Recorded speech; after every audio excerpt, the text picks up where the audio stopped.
टिड्डी जो है ना वो बाबा साहब ने तो भूल जाएंगे।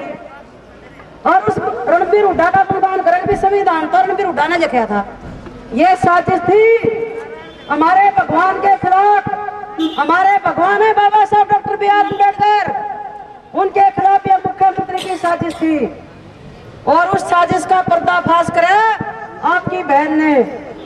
मैंने मुख्यमंत्री को चेतावनी दी, मैंने मुख्यमंत्री को चेतावनी दी कि मुख्यमंत्री अपने घमंड को तोड़ दे, नहीं तो मेरे को घमंड तोड़ना आता है। मैं कमजोर नहीं हूं, गरीब जे बेसक हूं। और भाई मन ने मुख्यमंत्री को कहा कि संविधान स्थल का बोर्ड हटा दे, नहीं तो मैं खुद जाकर समाधि स्थल पर बाबा साहब की फोटो रख दूंगी। ये मैंने कहा।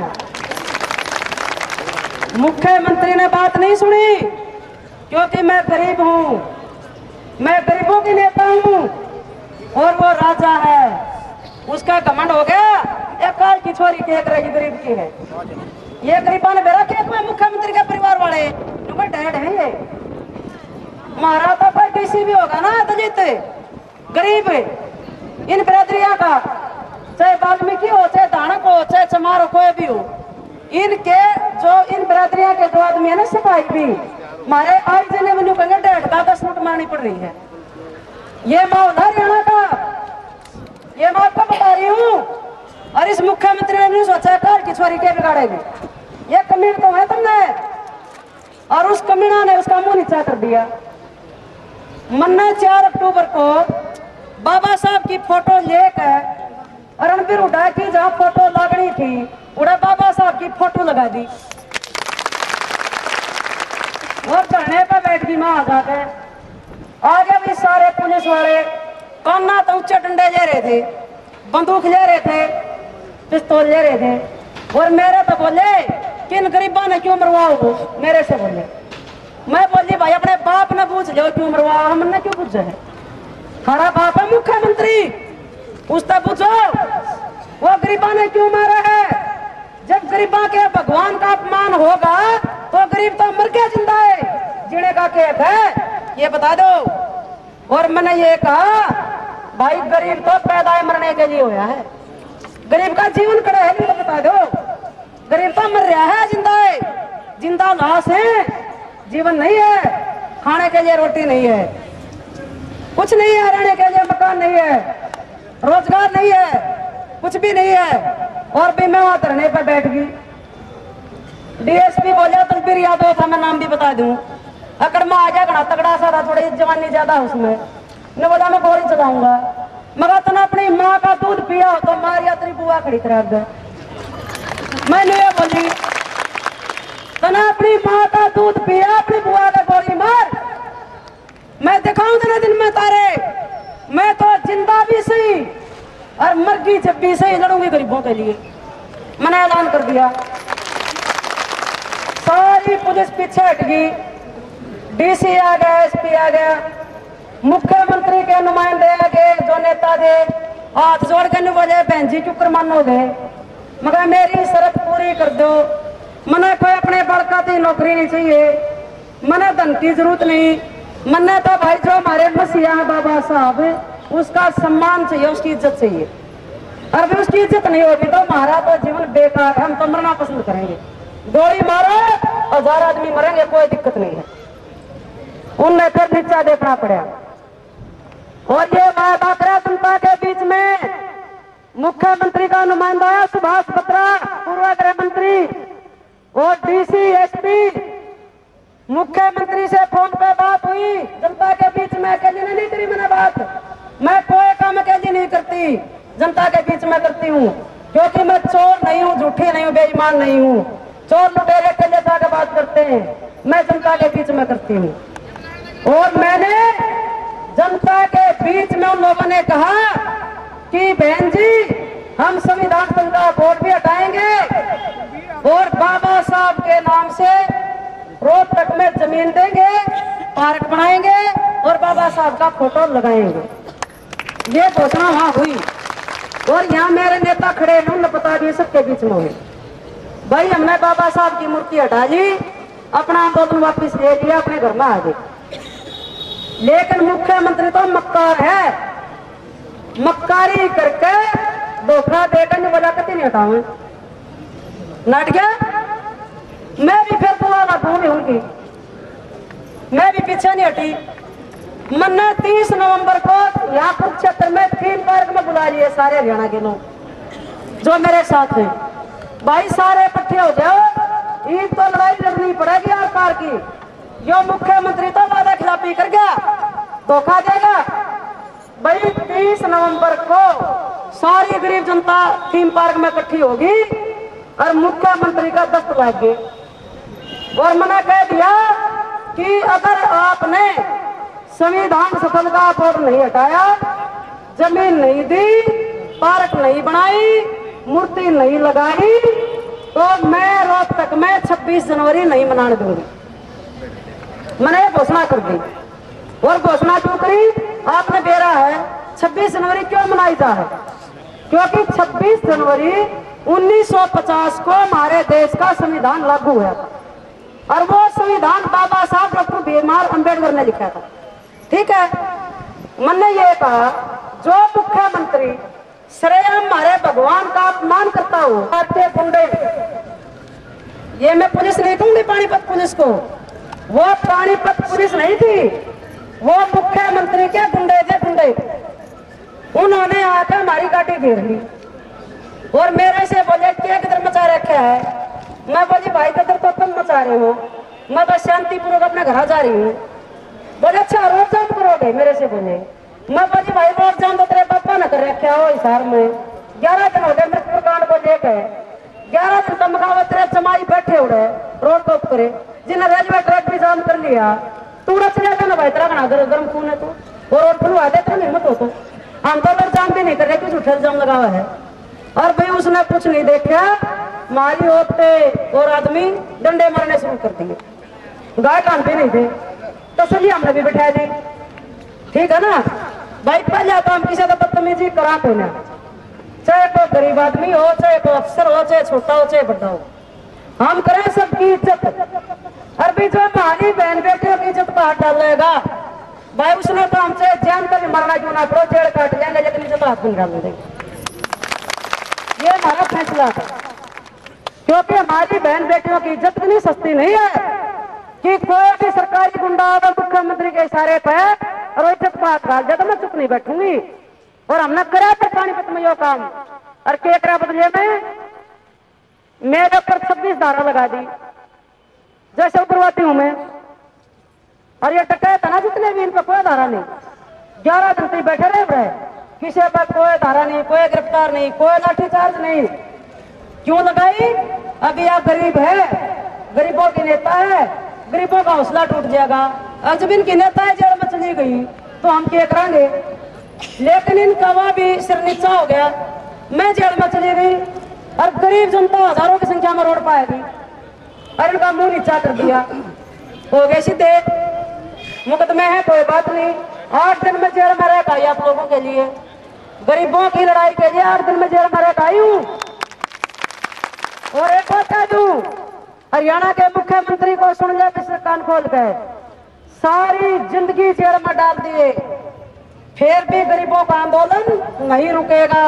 ये तो शुरू बहन का नेता जिंदाबाद, जिंदाबाद, जिंदाबाद। देश की नेता कैसी हो? बहन का नेता जैसी हो। बहन का नेता संघर्ष करो, हम तुम्हारे साथ हैं। चुप चुप चुप सुनो, सारा काम करेंगे चुप। मैं जेल में क्यों गई, क्यों भेजा जेल में? कि मेरा हौसला टूट गया और मैं घर बैठ जा। लेकिन मैं घर नहीं बैठूंगी, कब तक नहीं बैठूंगी? बाबा साहब ने संविधान लिखा और संविधान में क्या लिखा पता आपको? कि इस भारत में बसने वाले प्रत्येक गरीब परिवार, जिसकी कोई जाति नहीं होती, गरीब की कोई जात नहीं, अमीर की कोई जात नहीं। अमीर तो अमीर है भाई, और गरीब किसी बिरादरी का तो भूखा मरना है, उसकी भी कोई जात नहीं है। तो मैं तो लड़ाई गरीबों की लड़ रही हूँ। बाबा साहब ने लिखा है कि सबको जो गरीब है रोटी, कपड़ा, मकान, शिक्षा, स्वास्थ्य, रोजगार, ये 6 चीज हैं जो आपके मौलिक अधिकार हैं, जो हर आदमी को चाहिए। क्या मिल रहा है? सबको बता दो, किसी को नहीं मिल रहा। आज तक हमारे देश का संविधान लागू नहीं हो गया जो बाबा साहब लिख के गए, क्योंकि न न्यू बेरा है जब ये देश का संविधान लागू हो गया तो ये गरीब आदमी बढ़िया की बुद्धि हो जाएगी, सब रोजगार लग जाएंगे और ये थारा तो वोट नहीं देंगे, फिर राज कौन करेगा? समझ गए? इसलिए आप लोगों को भूखे मारे हैं ये। और भाई अपना तो ये आज मैं जो आई हूँ डीसी के पास, वो मेरी बात सुन ले। भाई डीसी की कुर्सी है, चाहे कोई बैठो, हमारी लड़ाई किसी आदमी से नहीं है, हमारी लड़ाई कुर्सी से है जो इस कुर्सी के ऊपर बैठे हैं। लड़ाई क्यों है? क्योंकि हर पूरे हरियाणा में हर जिले में योजनाएं बना रखी हैं कि गरीबों को पीने का पानी मिलेगा, यह सुलभ शौचालय, बिजली, गरीबों के बीपीएल के कारण, और जो गांव में लोग रहते हैं उनको सबको 100 गज के प्लाट, और जो बूढ़े हैं, विधवा हैं, विकलांग हैं, उनकी पेंशन, ये है योजना। और जिनके कच्चे मकान हैं उनको 50,000 रुपए की ग्रांट मकान बनाने के लिए, ये स्कीम है। लेकिन मुझे दुख है इस बात का, क्योंकि हमारे वर्कर जितने नेता हैं वो गांव-गांव गए ना, गांव-गांव गए और लिस्ट बनाई हमने कि भी किस गांव में प्लाट मिल गए और किस में नहीं मिले, किन के बीपीएल के कार्ड बन गए, किन के नहीं बने, किन के कच्चे मकान है। जो काम सरकारी अधिकारियों ने करना चाहिए था वो काम हमारी पार्टी ने कराया है। क्यों कराया? क्योंकि हम दुखी हैं गरीबों के लिए, हमारे अंदर दर्द है कि गरीबों को मिलना चाहिए। और ये सरकार के बोर्ड लगे पाएंगे तुमने, पता क्या लिख रखा है? गरीबों के हो गए ठाठ और मिलके सबने 100 गज के प्लाट, ये लिख रखा है। अरे नए शर्म आनी चाहिए बेईमाना ने, इस राज्य में बैठे मंत्रिया ने, एमएलए ने, मुख्यमंत्री ने। अब तुम जाकर गांव में देख तो लो कितने प्लाट मिल गए, कितने जगह बीपीएल कार्ड बन गए, कितने के घर बन गए। गांव में नहीं जाओगा कोई, गांव में तो दलाल जाएंगे इलेक्शन में, वो दारू बांटेंगे, रिपोर्ट ले आएंगे। समझ गए? आज हालात क्या है? कोई भी गांव ऐसा नहीं मिला जहां पर लोगों को 100 गज के प्लाट मिले होते, कोई गांव ऐसा नहीं है, कोई गांव ऐसा नहीं मिला जहां पर 3 मंजिली कोठी के बाहर लिख रखे बीपीएल परिवार, डूब के मर जा बनाने वाले भी और बनवाने वाले भी, जो गरीबा का हाथ था। ये हमने देखा गरीबा की झोपड़ी, विधवा औरत, बुढ़ी औरत जो कमा के नहीं खा सकते, जिनके बीपीएल कार्ड बनने चाहिए उनके तो नाम काट दिए, और जिनका जमीन 20 एकड़, जिनका नौकरी, जिनके घर में एसी लग गए, आई गांव में उनके बाहर लिख रखे बीपीएल परिवार। ये हालत है। और गांव में जिनकी झोपड़ी, मकान टूटे हुए, उनको कोई ग्रांट नहीं। ग्रांट किसको मिलती है पता आपको? जो सरकार के दलाल अफसरां के, जो अफसरां के दलाल है ना, वो फॉर्म भर देंगे सरपंच से मिलकर और कहेंगे 50,000 पास होगा भाई, आधे तेरे और आधे मेरे। होगा कि नहीं होगा? 50,000 में तो 25,000 या 30,000 मिलता है और बाकी खा जाए बोझ में। ये हालात है प्रशासन की। जो मैं आज यहाँ के डीसी को सुनाने आई हूँ, सुन लो भाई कान खोल के। और मैंने आज आपको इसलिए बुलाया है कि आप लोगों को लुटा जा रहा है गरीबों के नाम पे। गरीबों को मिलता कुछ नहीं। 1000 करोड़ का बजट वो नेता और अफसर की जेब में जाता है, गरीब के पास कुछ नहीं पूछता। आज गरीब गरीब हो गया, अमीर अमीर हो गया। इसका क्या कारण है? इसका कारण यो है अभी गरीबों का हक ये अमीर खा रहे हैं, चाहे वो नेता हो चाहे अफसर हो। ये हकीकत है। आज मैंने आपको यहाँ बुलाया, पता क्या होया? ये तो जनता कुछ भी नहीं है। गामा में सरपंच द्वारा फोन करे हैं इन कांग्रेसी नेताओं ने, अब गांव में तो जनता ने नान दो और जनता को ये कहा जब तुम कांता लिया द्वारा चले गए तो तुमने प्लाट नहीं मिलेंगे। महाराज के ऊपर रोक लिया, मेरे द्वारा फोन आए और मैं ये बताऊं आपको, तुम कान खोल कर सुन लो एक बात, कोई भी सरपंच हो चाहे वो किसी पार्टी का क्यों ना हो, जब मैं मुख्यमंत्री ने कुछ नहीं मानती तो सरपंच की क्या औकात हमारा गए? कोई औकात नहीं है। इन हरामखोर बेईमान भ्रष्टाचारी सरपंच हटाने की जरूरत नहीं है, समझ गए?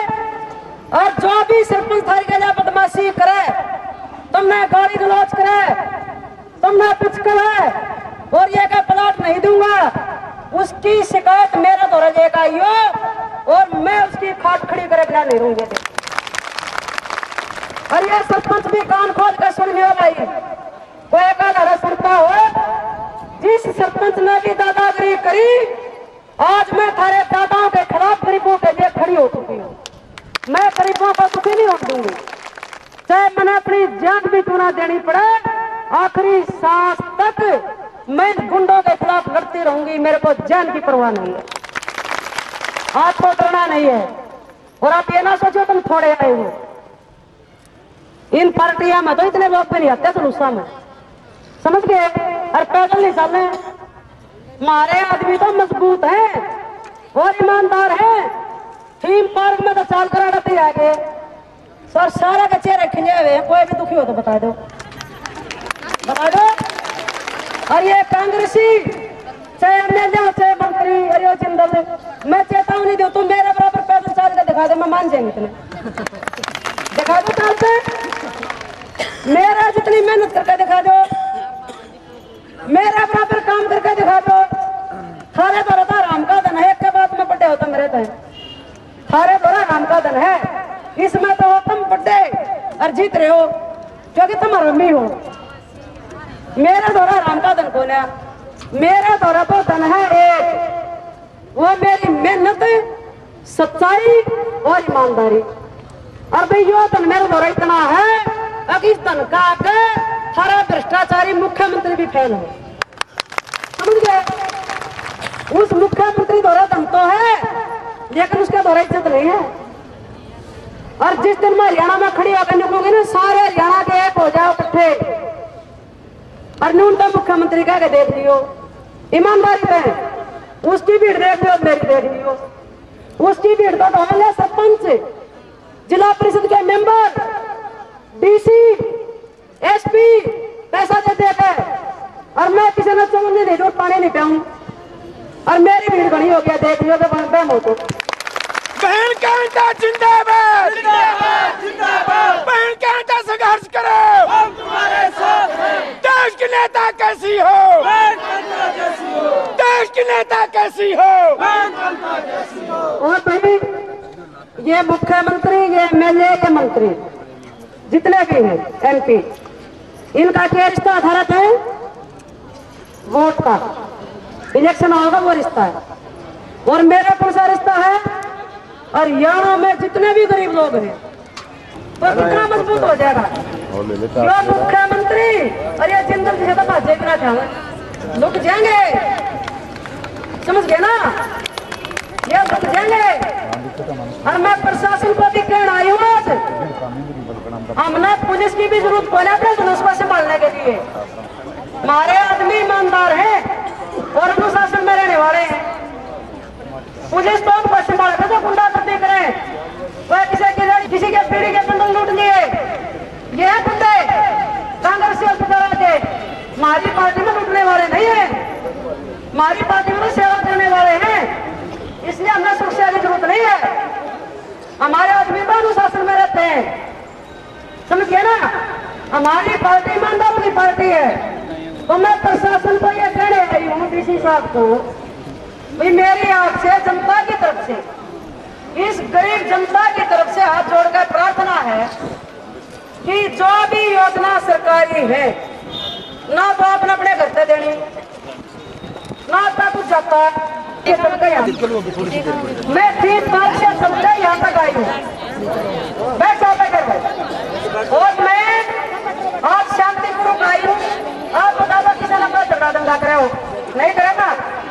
और मैं प्रशासन को 1 महीने का टाइम देकर जा रही हूँ, 1 महीने का मैं समय देकर जा रही हूँ प्रशासन को, डीसी साहब को, कि डीसी साहब मैं जो प्रार्थना इन लोगों के साथ लेकर आई हूँ, आप मेरी प्रार्थना को सुन लो और 1 महीने में हमारे काम कर दो जो आपकी कलम के हैं। मैं ये नहीं कहती कानून बनाओ, लेकिन जो कानून बना है उसको लागू कर दो। 1 महीने के अंदर आप ये काम करो कि दोबारा से जनता को बुलाना पड़ेगा। और फिर मैं 75 की जनता नहीं बुलाऊंगी अकेले, फिर मैं कच्छल वालों को भी बुलाऊंगी, फिर मैं करनाल को भी बुलाऊंगी, मैं यमुनानगर को भी बुलाऊंगी, मैं अम्बाला को भी बुलाऊंगी। और पूरा का कुरुक्षेत्र में जाम कर दूंगी, कोई ऐसा नहीं पाएगा जहाँ पर कोई दिक्कत निकल जाए। संघर्ष करो, हम तुम्हारे साथ हैं। बहन के आगे बढ़ो, हम तुम्हारे साथ हैं। इसलिए मेरी प्रशासन से प्रार्थना है कि भाई जो भी हमारी मांग है, हमारी कोई भी मांग नाजायज नहीं है। बीपीएल कार्डों की है, 100 गज के प्लाटों की है, कच्चे मकानों की है, विधवा बुढ़ापा पेंशन की है, कुछ आदमी से जिनकी 40 साल की पेंशन और 80 साल की पेंशन नहीं, तो यह कई बराबरी नहीं होनी चाहिए। आप ये सारी मेरी मांग सुन लो। गरीबों की गलियां पक्की होनी चाहिए, पीने के पानी की व्यवस्था होनी चाहिए, बिजली होनी चाहिए। और भी स्कूलों में जो हमारे बच्चे जाते हैं सरकारी स्कूलों में, उनको तुम गलियां खोद उल्टे भेज दो, सारे मास्टर पढ़ाई नहीं करते, उन बच्चे की पढ़ाई होनी चाहिए। ये मेरी मांग है, आपने ये मांग हमारी पूरी करनी पड़ेगी। ये इतने गरीब आदमी आए हैं और ये बात तो बड़े बूढ़े भी कहा करें।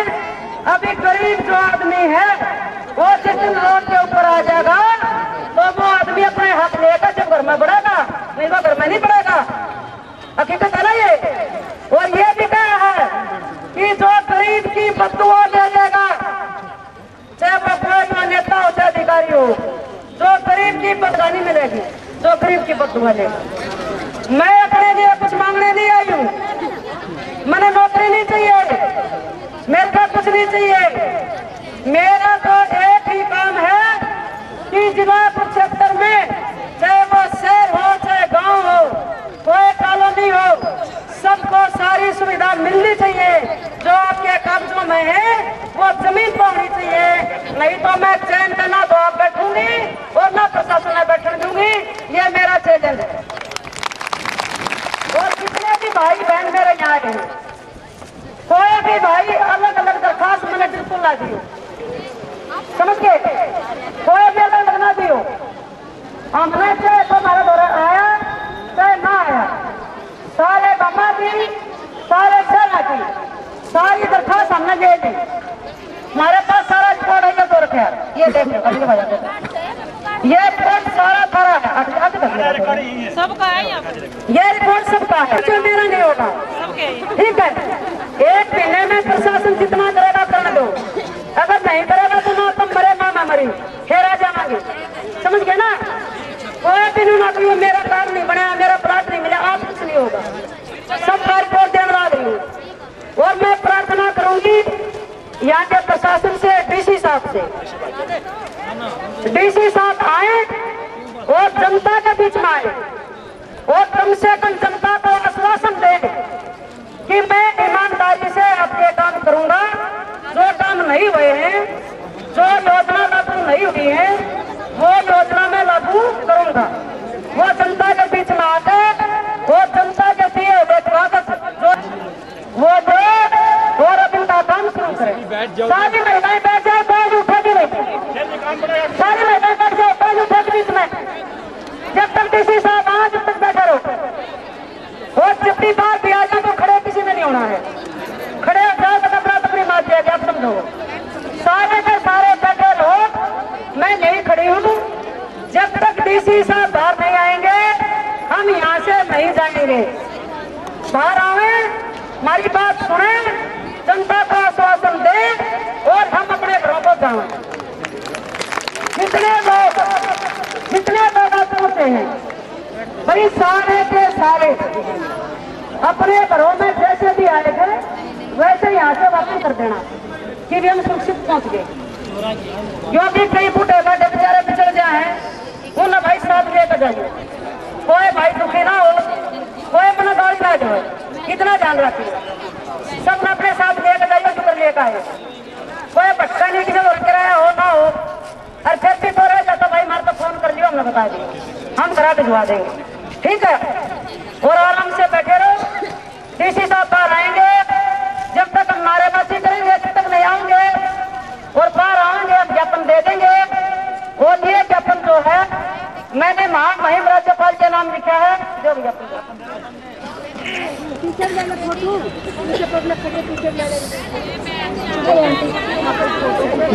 ये जो है ज्ञापन है, ये मैंने हरियाणा के गवर्नर को लिखा है।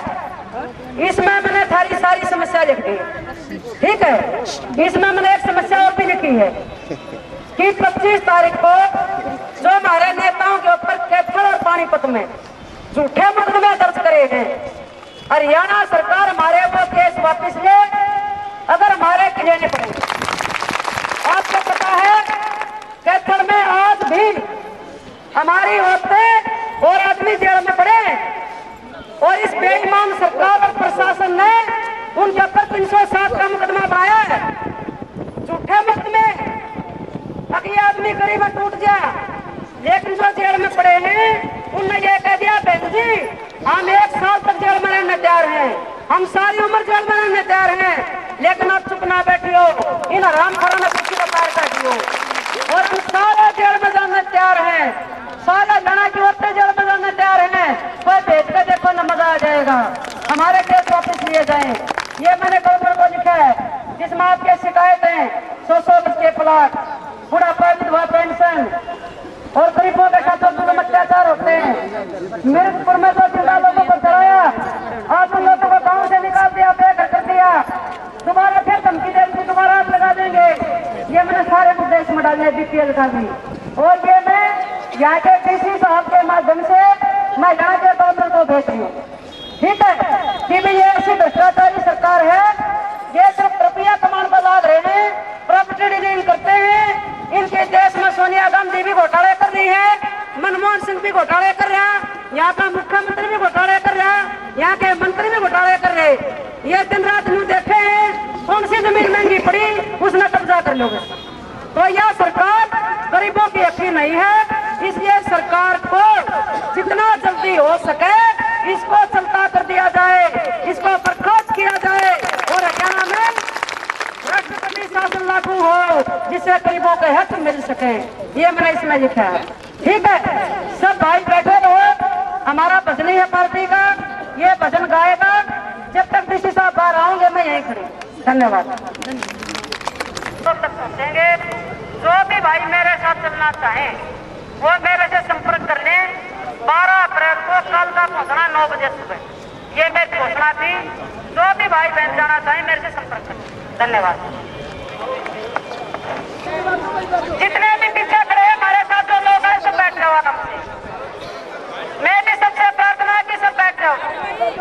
जितने हमारे नेता के लोगों को बिठाओ, हम शांतिपूर्वक प्रोग्राम करने आए हैं। हम यहाँ प्रशासन को चेतावनी दे रहे हैं। हमने अधिकारियों को बोल दिया, अधिकारी बीच में आज हम अनुशासन में आए, अपना अनुशासन भंग नहीं करेंगे।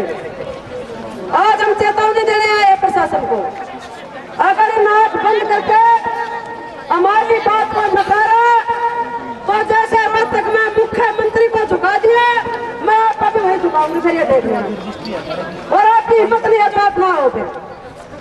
मैं जेल से नहीं डरती, मैं गोलियों से नहीं डरती, मैं लाठियों से नहीं डरती, मैं डरती मैं इज्जत से डरती हूँ।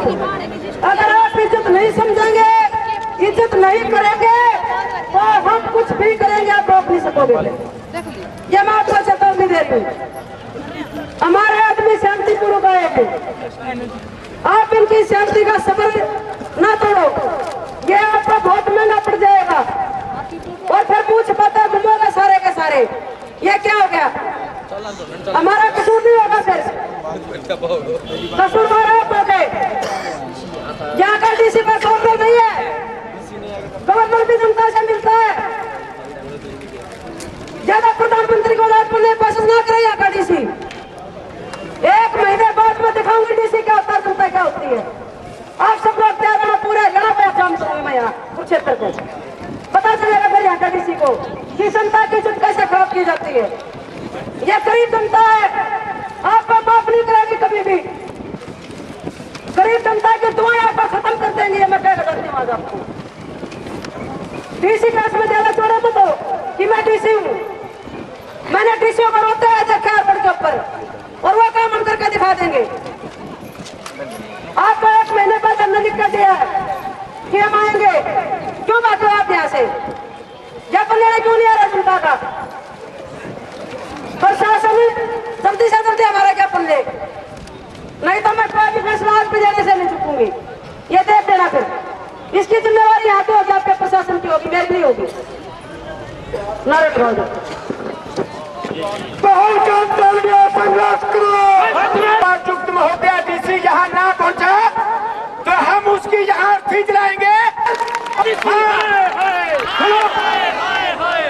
आप लोगों ने तैयारी करनी है, 10 मिनट में हम डीसी का ढूंढने जाएंगे। डीसी कहाँ है उसका कान पकड़कर जहाँ कुर्सी पर लाएंगे, ठीक है? क्या 10 मिनट का समय है? बोलो डीसी है, डीसी है।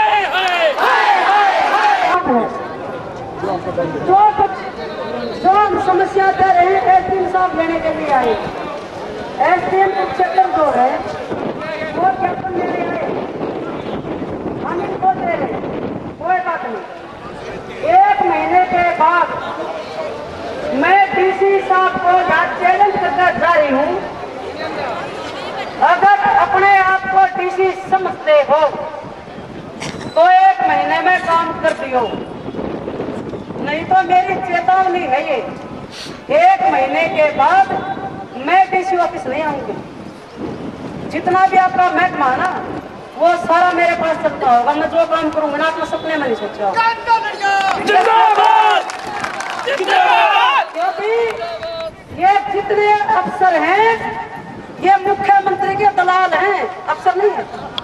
जो जनता के साथ बगावत करते हैं, जो जनता को बगावत में उतारू करते हैं, ये अफसर नहीं है, ये मुख्यमंत्री के दलाल हैं, दलाल।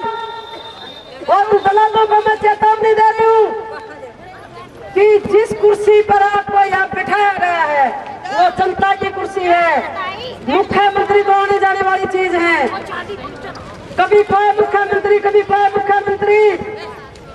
जरूरी नहीं कि उठाए मुख्यमंत्री रहेगा, ये उठा तो गली गली की खान शब्द मैं दिखाई दे दूंगी आपको। 3 साल के बाद ये गली गली घूमेगा, गलियों की खाक छानता हुआ। ये मुख्यमंत्री नहीं रह सकता। फिर आप कहाँ जाओगे? आप मुंह दिखाने लायक नहीं रहोगे। समय गरीबों का भी आएगा, और जिस दिन हमारे हाथ में कलम आएगी इस कुरुक्षेत्र जैसे डीसी को मैं आप लोगों के सामने खड़ा करके नचाऊंगी, ये देख लेना। तो जनता को धोखा देकर भागा ना या एडीसी और ना डीसी। पूरे हरियाणा में मैंने ज्ञापन दिए, वहां या तो एडीसी आए या डीसी आए। उन्होंने अपने जो उनका कर्तव्य है उसका निर्वाह किया और आप लोगों की इज्जत की हर जिले में। लेकिन यहाँ का डीसी मक्कार है, जनता के लिए गद्दार है, डरपोक है, कार है। ये डीसी की कुर्सी पर बैठने लायक नहीं है। इसका हिसाब मैं रात में आकर लूंगी, समझे? आप लोग मजबूत हो जाओ। मैं डीसी की ताकत इसमें दिखाऊंगी कि डीसी क्या होता है और जनता क्या होती है, समझ गए आप? और आज का ज्ञापन मैं एसडीएम कुरुक्षेत्र को दे रही हूँ, और एसडीएम कुरुक्षेत्र से मैं प्रार्थना कर रही हूँ जनता की तरफ से, भाई जो हमने इंक्वायरी करवाई गांव-गांव में, जो हमने लिस्ट बनवाई, वो सारी मेहनत, सारे कागज आपको सौंप रहे हैं और आप जनता के बीच में भाई तुम बैठ जाओ, क्या बीमारी है थारे? आप जनता के बीच में जनता को बताओ कि आपका डीसी यहाँ से क्यों भागा, ज्ञापन क्यों नहीं दिया, आपको आगे क्यों किया, और 1 महीने में इन लोगों के काम करो। आप जनता जो आई है इतनी दूर से पैदल चल के अपना काम छोड़ के, ये कोई भीख मांगने नहीं आई। आप कानून के रखवाले हैं, आपके हाथ में इन लोगों का कानून है, उसको लागू करवाने के लिए आए हैं, अपना अधिकार लेने के लिए आए हैं। आप इनको 2 शब्द कहें, इनको सांत्वना दें, ये लोग प्यार से अपने घरों को जाएं और आपका धन्यवाद करें। और जो ज्ञापन हम दे रहे हैं वो ज्ञापन हमारा ऐसे के ऐसे महामहिम हरियाणा के राज्यपाल जी को आप दें, जिससे हमारी कुरुक्षेत्र की गरीब जनता की आवाज महामहिम राज्यपाल तक पहुंचे कि कुरुक्षेत्र प्रशासन में डीसी जो संवेदनहीन है तो बाकी प्रशासन का क्या हाल होगा, ये सब देख सकते हैं। आप 2 मिनट लोगों को कहें। नहीं, आप लोगों को सांत्वना दो।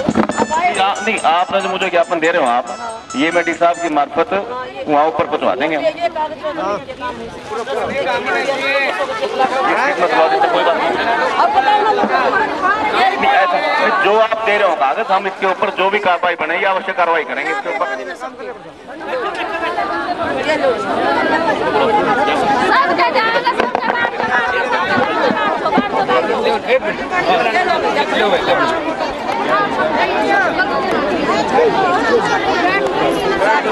ये रिकॉर्ड अभी आपका रिकॉर्ड हो जी, रिकॉर्ड दे उनको, हेड और करो। हाँ, रिकॉर्ड दे उनको।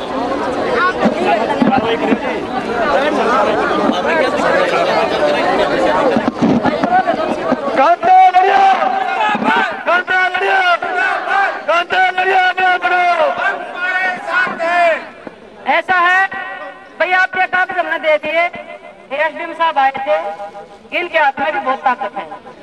अगर ये भी चाहो ना कि आपका भला हो जाए, काम हो जाए, तो मक्का डीसी की भी जरूरत नहीं है, ये भी कर देगा। समझ गए? अब मेरी आपसे एक प्रार्थना है कि मेरे से मिलने के लिए यहाँ भीड़ ना लगाइए। आप जिन गाँव से आए हैं, मैं जिला कुरुक्षेत्र के जितने भी गाँव हैं, मैं प्रोग्राम बनाऊंगी और आपके गाँव में आऊंगी, जिससे मैं आप सबसे मिल भी सकूंगी और बैठ कर बात भी कर सकूंगी। इबना तो किसी की बात सुनी जा ना मिला जावे, आप भी दुखी होगे, मैं भी दुखी होगी। आपके गांव में आऊंगी और आने से पहले 2-4 दिन पहले मैं बेरा भिजवा दूंगी कि आपके गांव में मैं कब आऊंगी। तो वहीं इकट्ठे रहना और वहीं मिलना और 1 महीना इंतजार करना कामों का। 1 महीने तक मैंने फोन करके नहीं तो हमारा काम नहीं हुआ, 1 महीने बाद गई हूँ, ठीक है ना? जिन नेताओं के नंबर आपके पास है, सारे उन पर फोन कर दियो, पूछ लियो, मैं आपके गाँव आऊंगी और आप लोगों का धन्यवाद करता हूँ, ठीक है?